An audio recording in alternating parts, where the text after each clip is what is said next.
I know this sounds impossible, but the door wasn't there yesterday. One late Tuesday night, just past midnight, I went down to the basement laundry room of my apartment building, basket in hand, and saw it. A new door, plain, unpainted, set flush into the cinder block wall, where there had only ever been unbroken concrete. It wasn't just unexpected. It was wrong. My heart gave a strange, cold flutter. I stood there, laundry forgotten, just staring. My mind scrambled for an explanation. Had Mark, our super, added a storage closet? But he hadn't mentioned it, and it looked so unfinished. Raw wood, no handed, just a simple knob. The hum of the washing machines seemed off.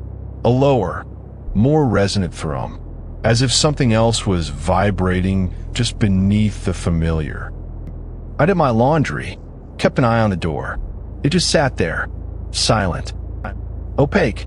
Later that night, back in my apartment, I mentioned it to Sarah, my roommate. She just shrugged, half asleep on the couch. Utility closet, Alex.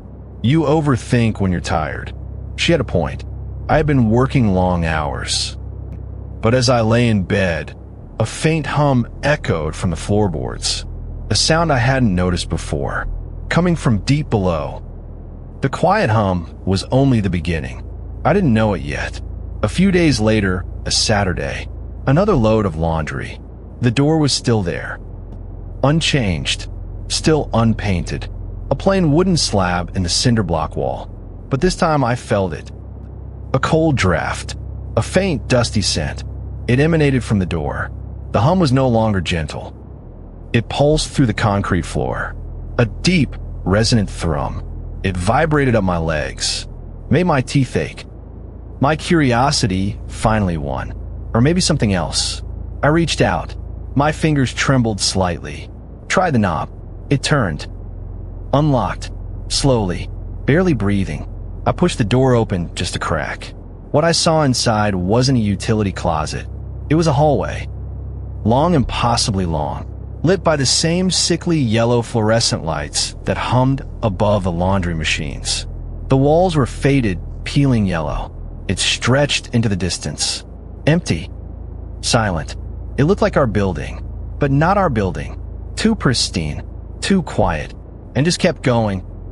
I slammed the door shut.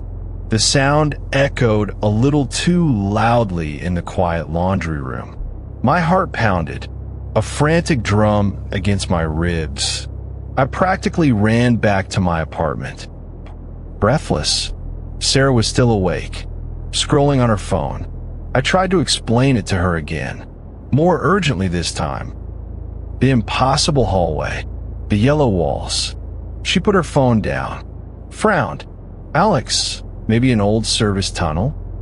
Or a new extension Mark is building. Just not ready. I wanted to believe her. I really did.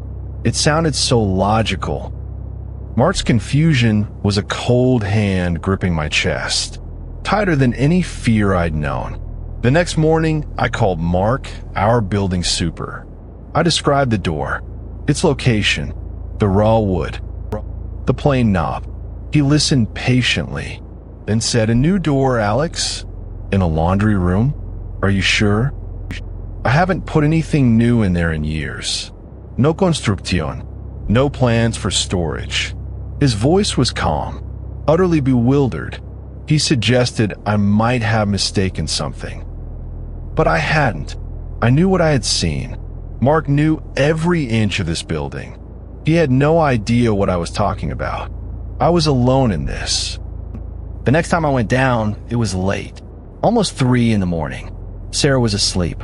The building was silent. I just needed to see it again. Needed to prove I wasn't going crazy. The laundry room was emptier than usual. Machines all still. The only sound was the faint, constant hum. Now undeniably from behind that plain wooden door.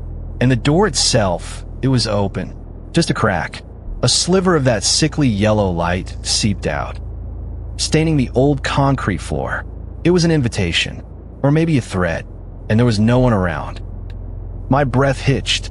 I stood frozen, my phone clutched in a sweaty hand. The hum was louder now, filling the entire laundry room. I could feel it in my bones. And then, from deep within that yellow crack, from the impossible hallway beyond, I heard it. A faint, dragging sound, like something heavy being pulled across a vast, empty floor. Asterisk thump. Scrape. Thump. Scrape. Asterisk, it was distant, but it was moving, getting closer. Slowly, deliberately, the sound resonated with the hum. A terrible, rhythmic pulse. Every thump felt like it was inside my own chest. The silence was the real monster, filling the space where a rational explanation should have been. My heart hammered, but I forced myself to move. Just a step, towards the door. I squeezed my eye to the crack, peering into that impossible, yellow-lit hallway. Nothing. Absolutely nothing. The dragging sound had stopped. The hallway stretched out, empty and still, as vast and desolate as before. The sickly yellow light remained, unwavering. It was worse than seeing something, worse than hearing something. It was the knowledge. Whatever was there, it was part of this place now, and it had simply stopped, waiting. It was always there, just beyond the door, humming, watching. This wasn't a hidden space. It was a new, unsettling layer of my own building, and only I could see it. If this one kept you up, a like, a subscribe, and I'll bring you another tomorrow night.